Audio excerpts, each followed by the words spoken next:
Hello, friends. Welcome to another episode of HR to CHRO Podcast. And today we have Dr. Tanaya Mishra with us. She started her career with DHL, then she joined First Source, then she was at Shopper Stop, where in a very short period of time she joined us. She became head HR. Then she was at ACC, then she joined JSW for 4 years, where she was deputy CHRO for Steel Power, and then she was MD of HRM at Accenture for Asia Pacific region, handling 4 lakh people, population of 4 lakh. And then she was at SR Global CHRO, then Strides, Endo. She was an HRM committee member at Bombay Chambers of Commerce, and then currently she is Global CHRO at In-Solutions Global. So thanks, Tanya. Thanks for giving us time. Welcome. Thank you very much, Amit. Really happy to be on your show. So to start with, Dr. Tanya, why HR? Why did you decide to start your career in HR? To be very honest, I was always a people's person, and I have a very interesting background where I come from a small. That time it was quite small. Now, no, it's quite reputed. The president being from Odisha, but I'm from Odisha. And at a very young age, I was part of NCC. Very nice. So I was a best cadet. I went to for a youth exchange when I was just 17. I Very stayed nice. with a French family. Had a French counterpart, speak relatively good French, I'd say. And then I dabbled in sports. I was in the national team for basketball, and you see, every girl in Odisha that those days had to sing and dance. So I'm a postgraduate in or Nritya Bhushan, as they call in Odissi dance. I learned classical music, and all that we did was actually study. I was one of those naughty children who liked to do different things. But yes, and that's how I did. I did a degree in law. I'm a postgraduate in personal management, industrial relations. I did a PhD because my mother insisted and she would have it no other way.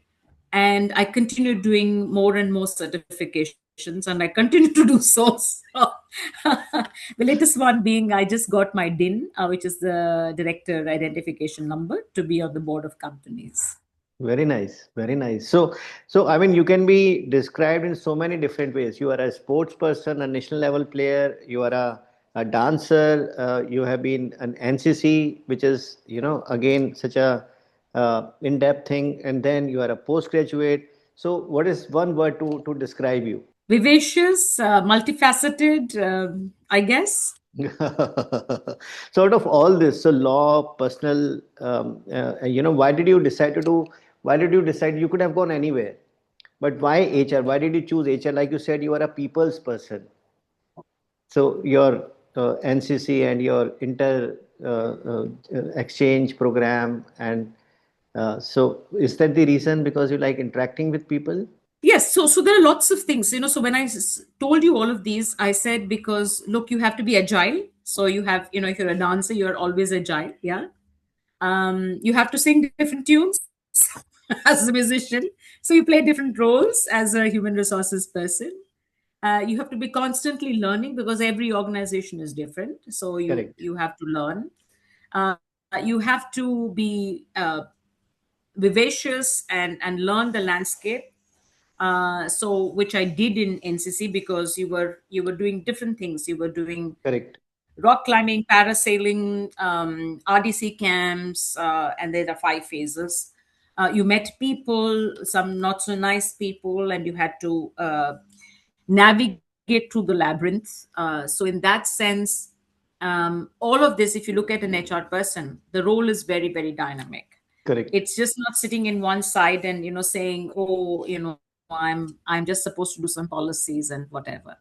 So in my career, I've done different roles. I've been the single woman in a room, taking on a room full of people in a foreign country and doing negotiations with hardcore trade union people. I've done negotiations with that without a dollar in my or dime or naya paisa in my pocket for large companies. I have done successfully succession planning, and a lot of the people who reported into me or were little children are CEOs current CEOs of very large companies. So that's very, very successful. um, I have seen, people, the flow of people or talent. When I've gotten people, I've introduced fintech trainees program, I've introduced pharma trainee programs, where you actually unveil the future of young professionals. I have also seen your maid's child or your driver's child transformed them, or for that matter, rickshawalas. And if somebody from Shopper Stop is listening, uh, to be very successful professionals. So it's been, literally like a kaleidoscope of colors, where I've looked at different people's different careers and they have taken off. So, a very long answer to your short question, Amit, but happy to progress on how you So want to take it forward. Yeah.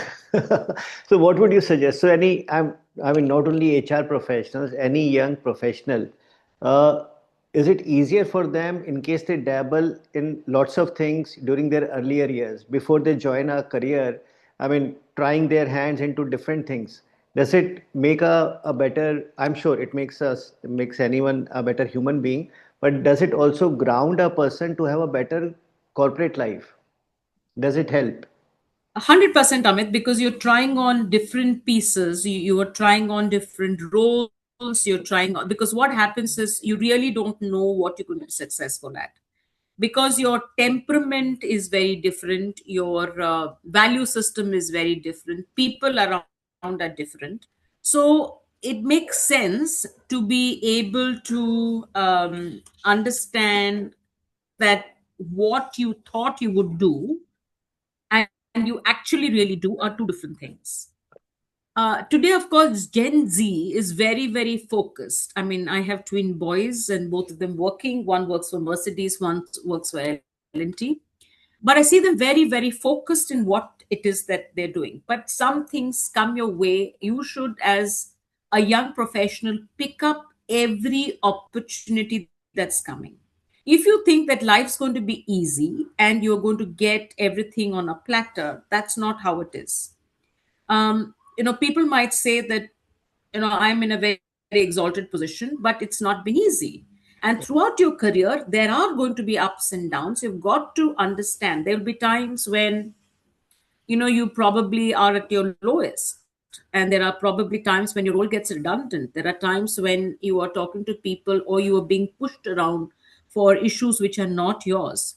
So therefore, my suggestion is be open, accept everything that comes your way, learn, because life is always about learning and constant change, and telling yourself you can do it, that you will be on top of things.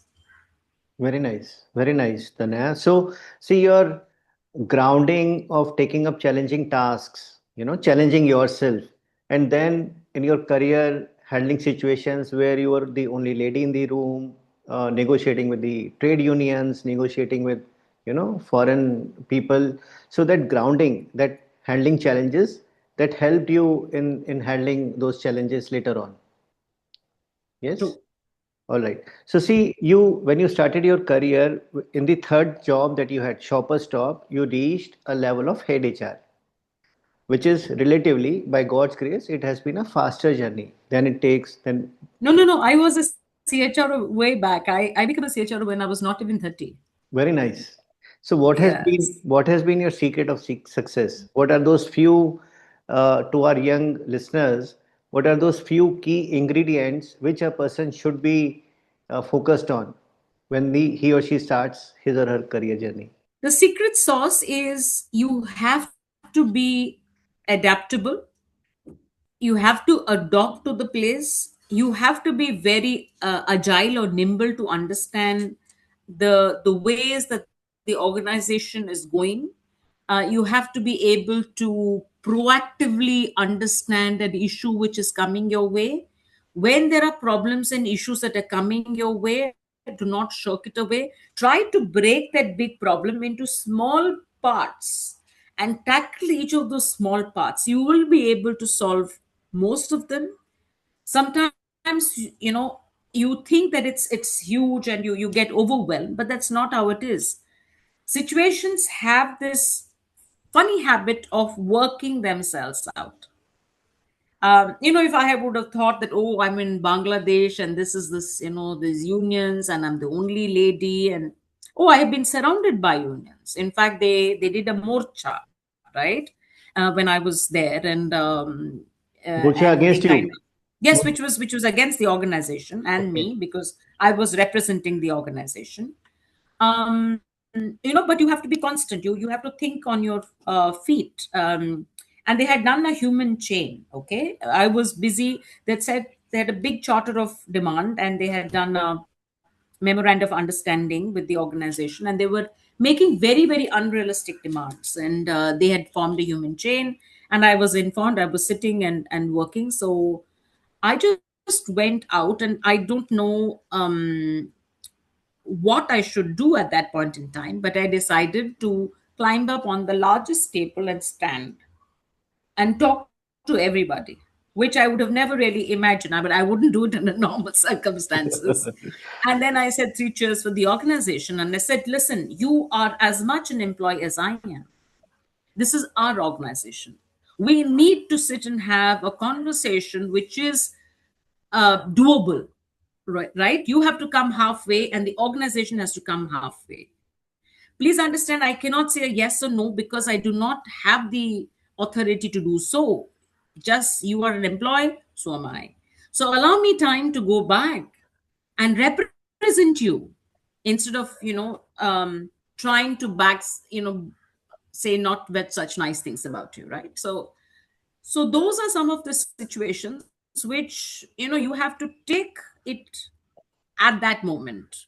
Very nice. And I could have said, oh, I can't, oh, what am I going to do, oh, I'm a lady, I'm in Bangladesh, I can't do all this. But no, I decided that I would. There was Very times, good. you from which place, Amit? You are I'm from UP. probably, you're from UP. And where do you sit, Amit? You're in Ghaziabad. Delhi? Yes. Ghaziabad. Okay. So here in Bombay, we have a place called Kalamboli, and we had a plant of ACC, and we had shut that plant because we have something called the locals called agris, which would just not allow the transit mixers to come. And my boss was a Swiss professional who said that, look, Tanaya, I want this plant opened, okay? And we had these people who, and we had a full contingency BCP plan, business contingency plan, where we had to call the police, we had to call the ambulance, because we don't know what was going to happen. The women actually laid down just as the transit mixers was come, and because they just would not allow. And the union guy, just as they show in Hindi movies, he had loads of chains on him, and very stout gentleman came to my office and tried to threaten me. I sat him down. I said, sir, please tell me, what is it that you want?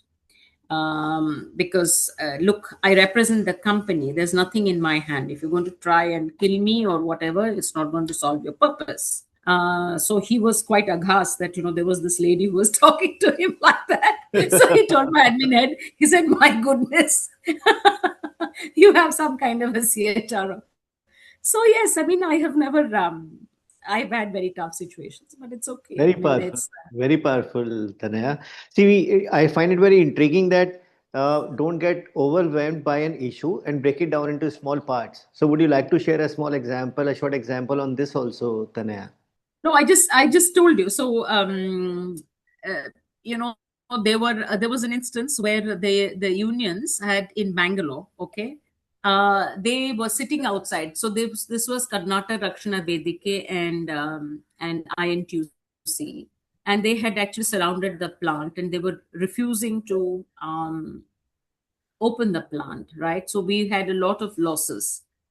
Um, so I was trying to, how do I do it? So then what I did is I first approached somebody who knows the the head of Karnataka Rakshana Vedike, right?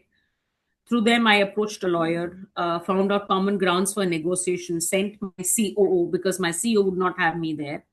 And these negotiations started, and every 1 hour, my CEO would come and say, Tanya, this is what's happening. What do I do? this is what's happening, what do I do? So I would keep advising him, right? So if you look at it, so it was a very overwhelming problem where we were about to incur a lot of losses. Correct. Not just that, they had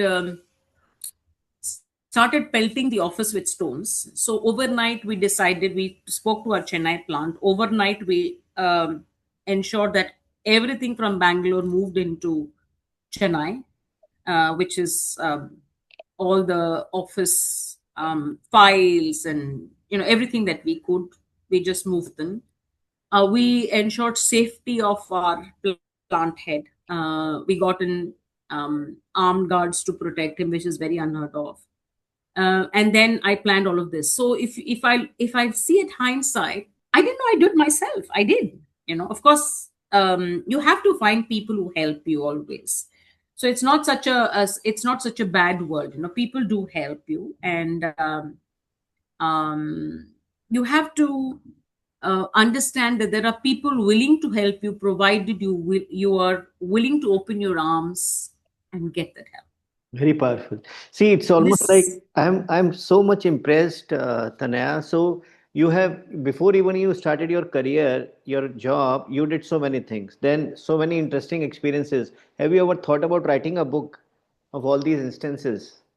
I'll ah recommend it. But anyway, so to move ahead, see, when I started my career in the 90s, HR was looked at a certain way by people in from the business point of view, and I'm sure you understand what I'm trying to say. But cut to now, so HR now has a seat at the table, and they are more or less a strategic partner to the business. And like you mentioned, that you should be able to see the issues coming, and now they not only are in a position to see the issues coming, but they also help in the strategy formulation. And you were handling the Asia Pacific region and the so many different countries. So how important for a young HR professional who's just starting his or her career, how important is it to get to know about business? Oh, there is no HR person who cannot or should not know the business. You have to know the business. In fact, a lot of work that I do in my current organization is business, right? Where we're looking at revenues, we're looking at targets, we're looking at, in fact, my MD or promoter, she will call me up and say, how do I do this? And instead of giving it to, I can say, oh, there are project managers to deliver. She will ask me to do it, because so it's definitely about learning the business. See, because please understand, there is no HR if there is no business. Correct. So, how do you bring value to the table? I'm not saying that do not do your hiring, do not do your succession planning, do not do all of that. Do not do your performance management. Please do all of that, but understand how is it related to the business. If you are hiring, please understand, is the business model right? You just don't go and hire. Understand whether the productivity matrices are in order, right? Is it bringing the revenue on the table? Because the first thing that business will say, oh, I don't have people. Correct. But that's, you have to push back saying, look, you have so many people, are they actually productive, right? Map the KPIs to business matrices. Understand what is the business, what is the revenue model, where is it coming from, who are the key people. Yes, you may not know the hard code, hard coding of business. I go and meet, for instance, I'm in a fintech, right? So I have gone and met um, directors of banks. I've met general managers of banks. I've met higher officials in the banks, because I definitely want to understand what is the value proposition. And when they see that even an HR person is coming, there is a certain amount of seriousness. There is skin in the game. My advice is, please sit with business heads, please sit with sales heads, sit with your finance head to understand the broad matrices that the organization is following, the profitability, the revenue targets, top line, bottom line, stuff like that. Yeah. And for a young HR professional, accordingly, they should sit with the people in their level in sales, in finance, and Yes, yes, absolutely. I mean, what I'm saying is also networking helps you because if your relationship with the other lines of vertical lines is good, you are able to do a lot of things which you wouldn't have been able to do. You just can't sit in one chair and say, "Oh, I do PMS, oh, I do training, oh, I do payroll, and oh, I do TA." No, it doesn't work. If you are a TA person, please understand your stakeholders, understand what is it that they want. There are people who say, "Arey, usko nahi lao," please don't get this person, because they feel that the person is not involved, because uh, and then they stand up for you and they help you, right? If you're a training person, you have to understand, okay, there is, a network has gone down, why is it gone down, right? So, and today there is a lot of parallel careers which are happening. So business is merging with HR is merging with business. So it is very essential to understand the business. so see, when we're talking about a person staying in a metro, traffic is an issue, pollution, etc. So many other issues are there. And this person at the early stages of his or her career has to deliver on the KPIs or KRAs that he or she is supposed to deliver. So let's say TA, let's say hiring, let's say succession planning, let's say training. How does he or she find time to know more about business also, to spend time with the business people? How should one go about it at that level? Okay, so TA, all right. You are supposedly you are hiring for the sales team X.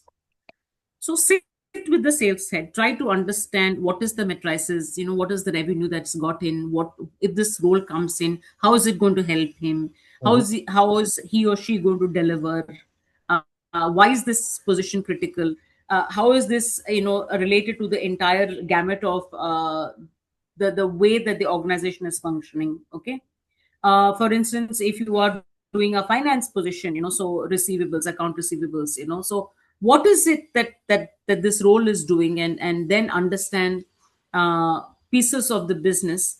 So you do it on the job. You just don't do it as a separate side thing. You do it as part of your role.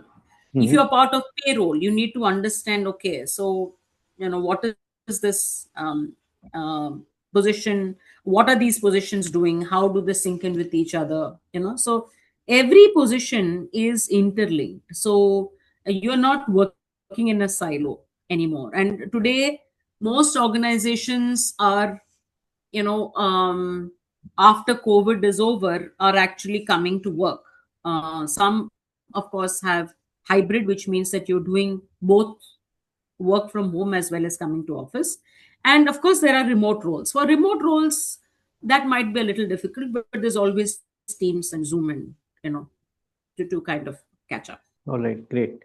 So, see, what tools can they use? So, like, since your school days, you have been packing so many things on your plate. You have been engaged in so many things. And similarly, what tools can a young HR professional or any professional in any department can use to be more productive, to do deliver on their KRAs and KPIs also, and also to network, to learn more about the business side, to spend time with the operations people, with the sales people, with the finance people.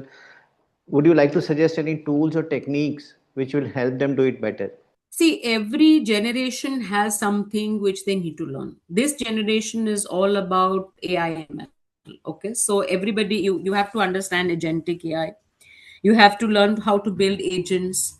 You have to because you see, earlier people would wait for your presentations to come. Now nobody has the patience. The learning curve is shorter. So learning um, so many tools today. There's chat gpt, there is perplexity, there is a lot lovable, there is a lot which is there out there for you to learn. There's napkin.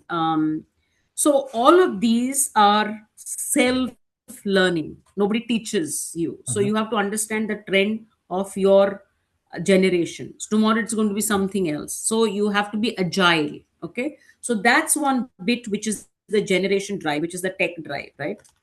The other is your own professional drive. I mean, I would say that unless So if you are, of course, if you are in payroll, that's very fixed. But um, if you are in HR, you should try and be a generalist HR so that you get exposure to everything.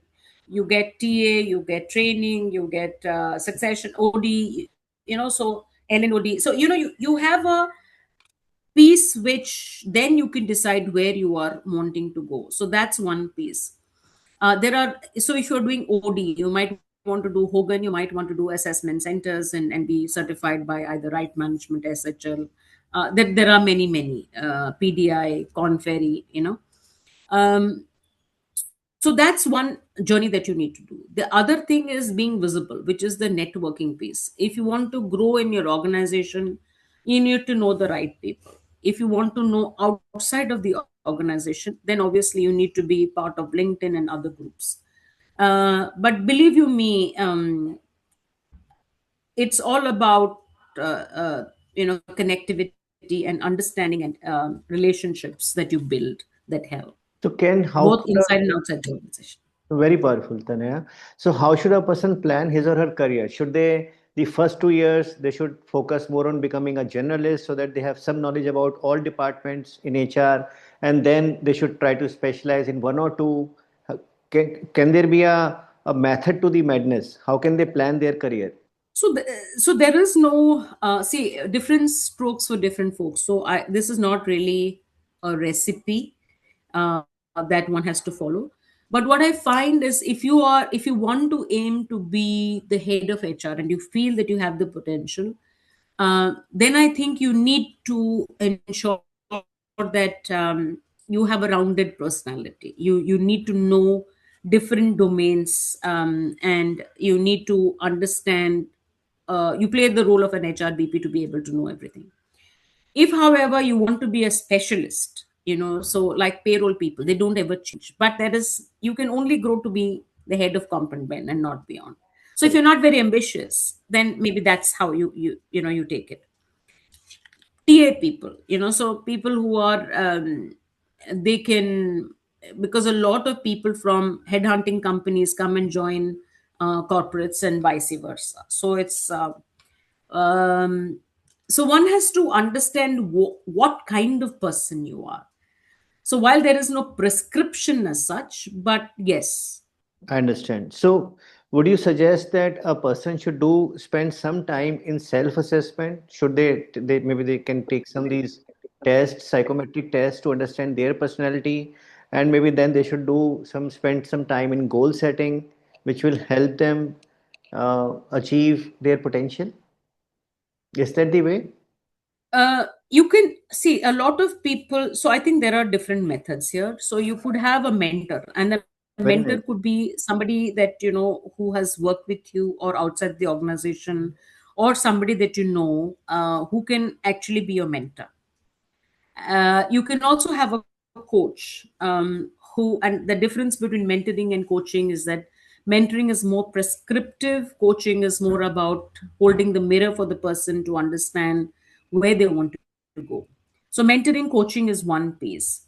The second one is about identifying people or stalwarts in the industry you can who you can take nuggets from and follow. So Okay. there are different ways of doing that, Amit. So it's about you and what you want to follow. Very nice. And then you can of course look at doing a psychometric test, trying to understand where you are. But you can also get it done through a coach, which is more interactive, and you can understand like what are your fears. And I'm a coach, right? So I help a lot of young people. I coached almost most of the leadership at Entity. I coach some Very of nice. the leaders at SKF, and most of them are now heading functions or heading companies. Very nice. So Very it powerful. helps to understand where you are, which you So, probably don't get if you are spending time with yourself. so how can one approach a coach? I mean, it's like on LinkedIn, etc. How would you? Yes, sure. You can approach. I mean, interestingly, I had a coachee from Etisalat in Dubai. I had a coachee from Singapore. Singapore who just reached out because I'm this is not my full-time job coaching. It's just something which I do to help youngsters Very or nice. people who are lost in their some senior people who are lost, some midlife crisis sometimes. So I help them to navigate through. I've helped a lot of SME entrepreneurs to be able to decide on their journey ahead. Yes. Yeah, I'm more and more impressed by you, Tanaya. See, you are a PhD, you have done so many things. PhD, obviously, you did after you started working, and then now I come to know that you are also helping people out. See, in my workshops, when we do these mind programming workshops, so to improve productivity, it's very easy to change, to help men folk, the uh, men, because they waste so much time during their day. They take, I mean, they'll spend hours if not minutes on Instagram, scrolling reels, or they'll take cigarette breaks, they'll take coffee breaks. It's very easy for us, for trainers, to make them more productive by helping them use brain rewiring techniques to stop doing those activities. But when we talk to the in our diagnostics, when we talk to the women folk, I mean, it's so difficult for us to guide them how to improve their productivity, because they are anyway so productive. So they take care of their family. They'll look after the food in the morning before they leave home. Then they spend time in the office. They work productively. Then they navigating all the traffic, etc. They come back. Then they look after their kids' education and then the food. So, and then even then they are so much more productive. So I mean it's really so impressive, Tanya. There is always time and scope to do more. I mean, remember we have 24 hours in a day, so it depends on what you want to Correct. do. So Correct. yes, and you make time to do things that you want to do. Very nice. All right. See, again, very powerful statement you said was accept whatever comes your way. See, nowadays, especially, we have this habit is that I don't want to do this, so I won't do it. Or I don't like doing this, so I'll quit, or whatever. So why is it so important for a person who's looking for a to reach the highest level in their career? Why is it so important to accept whatever comes their way? Why is it so powerful? A few words on this. I will be very philosophical. I feel that there are two things. You can put in your efforts, but there is a destiny written for you. Okay. And you don't know what a destiny is unless you try it out. Correct. And god gives you different opportunities. See, what one is today is a lot to do with what has been given by the Almighty. Correct. The sooner you realize, but that doesn't mean that you will sit and lay back and say, I'm not going to do anything about it. Um, but everybody has a fate. You can't say, why did this person become so big, and why did I become small, or why did this happen to me? You don't know what's happening in people's lives. Correct. So therefore, once you accept, I have I have been a phoenix who's risen. My role got redundant, and I thought, I'm not going to work anymore. This friend of mine came in and said, look, why don't you go and meet this person? I had met somebody just like you. I had met someone in a conference in Kolkata. Name is Minakshi. I don't mind mentioning her name. She came back and said, you know what, Tanya, I think you'd be a great fit for an organization. Let me go ahead to the group, and maybe you can take my role. And I did try, and then this came around, and my friend Shanta, who's now on the board of NSDL, ex CHRO for RBL, was a consultant here, and she said, and you just go and meet them. What's the harm? So I went and met my current MD. I met her on Thursday. Saturday, I had an offer. So so I never went looking for a job, because I was saying, look, everything is, my role got redundant. What am I going to do? So it just happened. So if you accept it, you end up. And even today, I'm trying to see what best I can do out of my time, and how do I help. So for instance, I went and I cleared the chat this the board of directors exam. I got myself a din.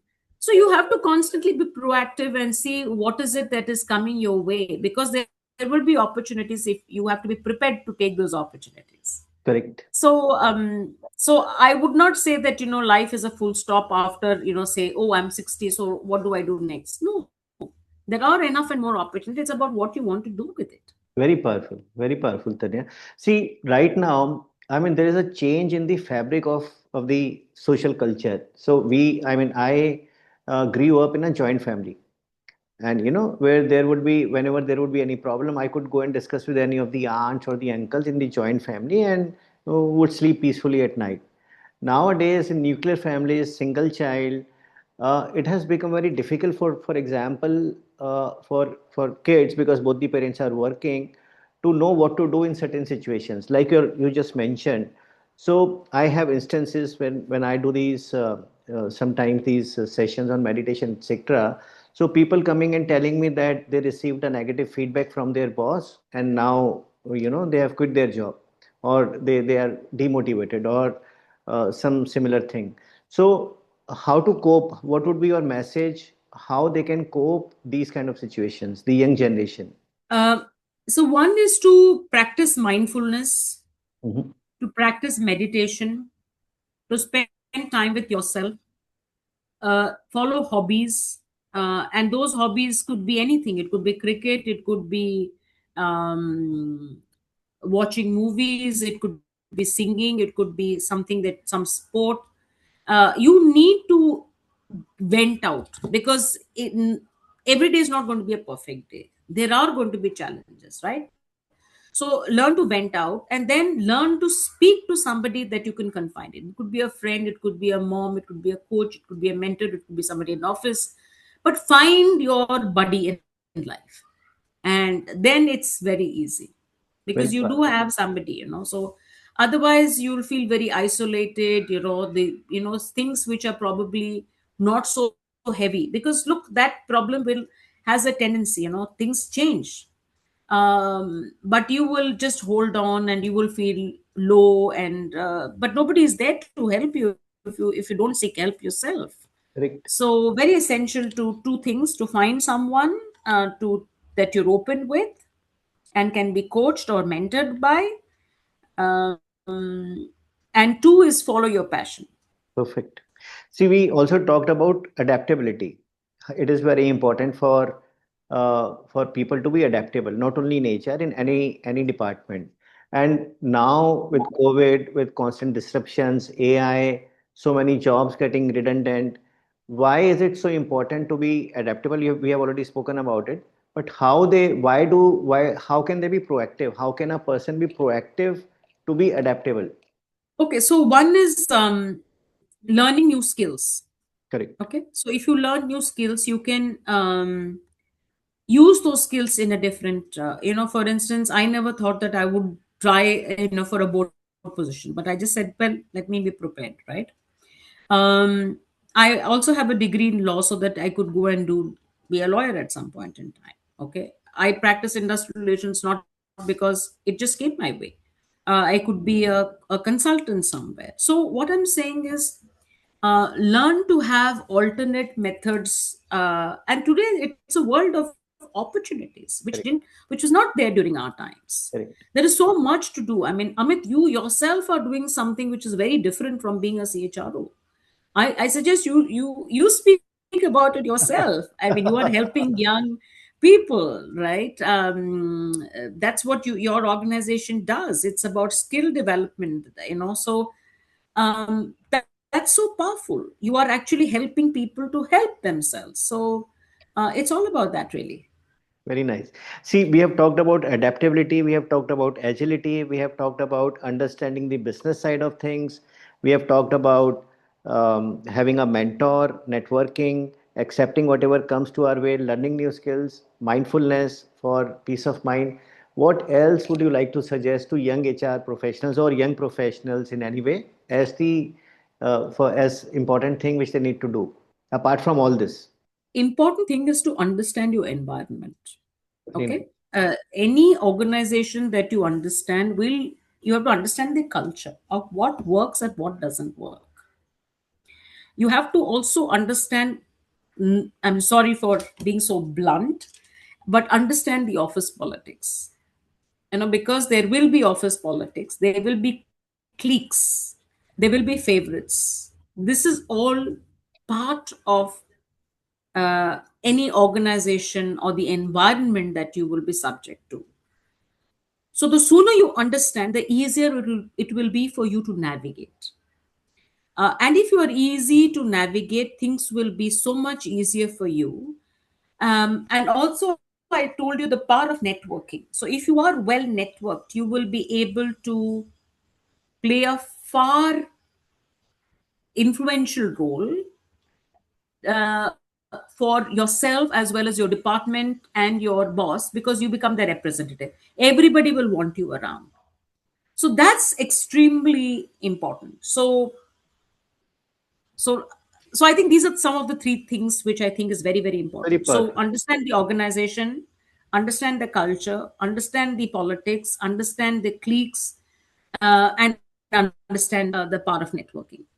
It's very powerful. See, from a brain rewiring perspective, the techniques that we use in our workshop, whenever there is a group of individuals, some politics, even good politics, see, even chimpanzees, groups of chimpanzees, they have politics because there is the alpha male and then people who want to be closer to that male, and because that there's power. So one may not indulge in politics, like you said, but one has to be aware of who are the important people and how to be careful in front of them and all. Very powerful. So people at mid level, what are the important things for them? People at mid level in HR. I think people at mid level are at a cusp of deciding, can they take the plunge? Because this is a very safe zone, right? You've done this, you know the place. But if you have to move up, then you have to take on additional responsibilities. You have to be visible. You have to be somebody that people recall. The power of recall is very important. So you have to do things which are way more than what you anticipated. That's what will give you the exposure for a bigger role, a larger role. If you continue to be comfortable in your comfort zone, it is very unlikely that people will just overlook you, and you will never get that promotion. You think, oh, I'm working so hard, but they don't see you as that. So the skills are slightly different there. You are expected to do your job, but you're expected to be agile and nimble and able to sniff the opportunities.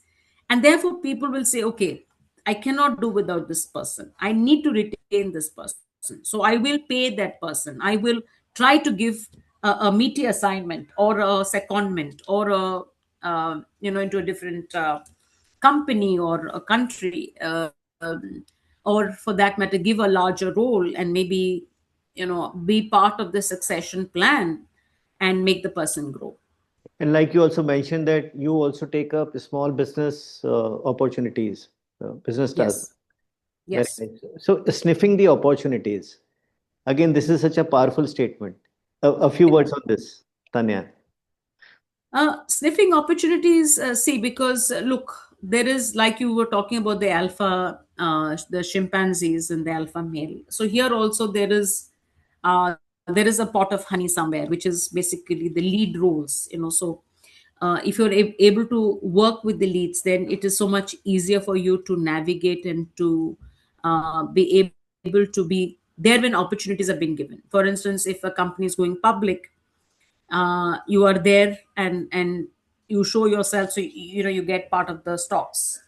Okay. I Or understand. you've done an excellent job, so you get a spot bonus, or you get an incentive, or you get you raise your hand and you do a stretch assignment. We had something called um, liquid workforce, which meant that you did your job, but you also volunteered to do things which were in a different department, didn't get paid, but did that role apart from your other job. And so if there was an IJP, you could actually get into that role, which meant that if you were in HR, you could go to finance could go to somewhere else, into business and operations.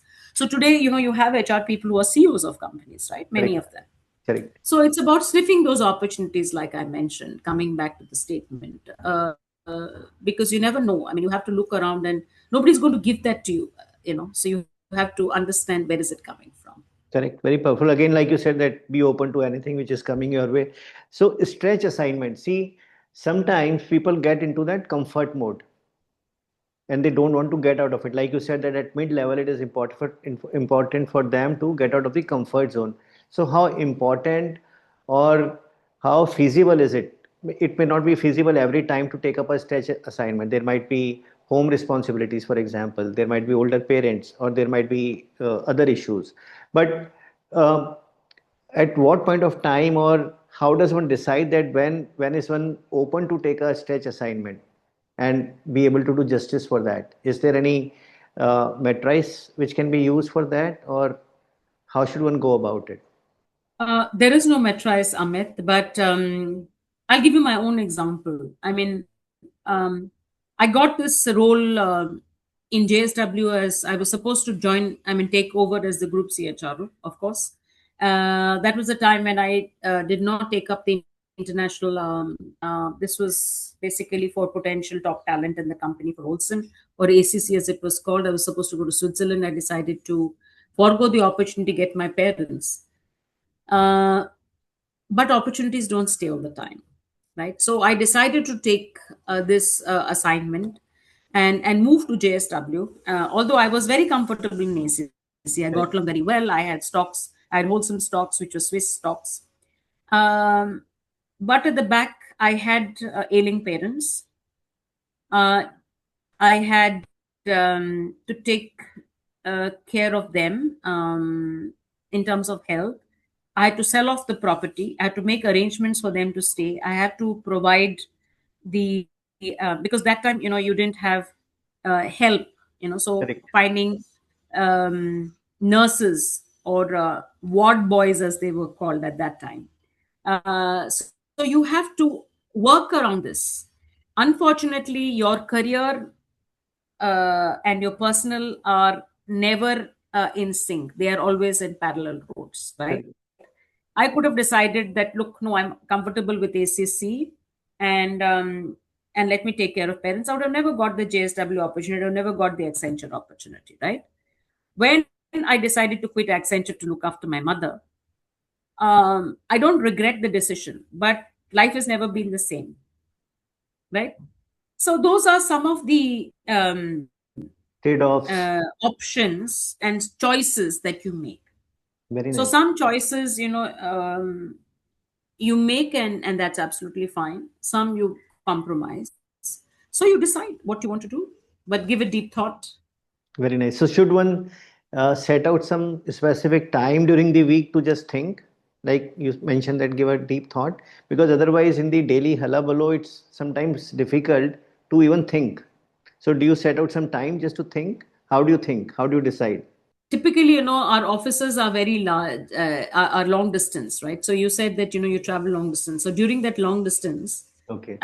you're constantly thinking, right? Or you go for your walks in the morning, where Right. you can think, you meditate, and after that, you can think. So there is no time as such, but I think you should keep some time for yourself to say, what do I do next? So I'll ask you to speak And a little bit about meditation also, Tanya. But before that, finally, some advice for people at the senior level in HR.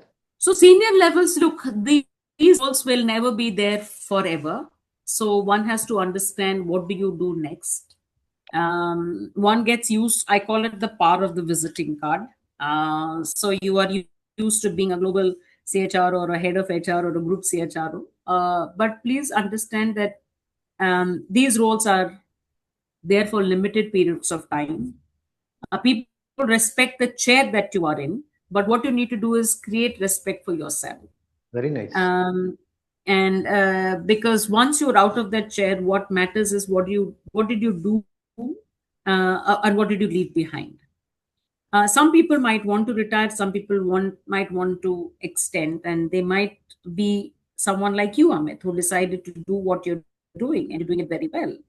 um, it's about, again, like I said, what is it that you want, and what is your heart saying, and what are the choices, what are the opportunities coming your way, and how are you seizing those opportunities and making it fructify. Very nice. Very nice. Very well answered, Tanya. So, see, lastly, I'm very passionate about meditation. And generally, I find that it is so powerful, but people think that normally younger generation, they are not very aware of meditation. So, how has meditation helped you? And why everybody should at least give it a try? See, the meditation, the reason for meditation is that, it helps you unclutter.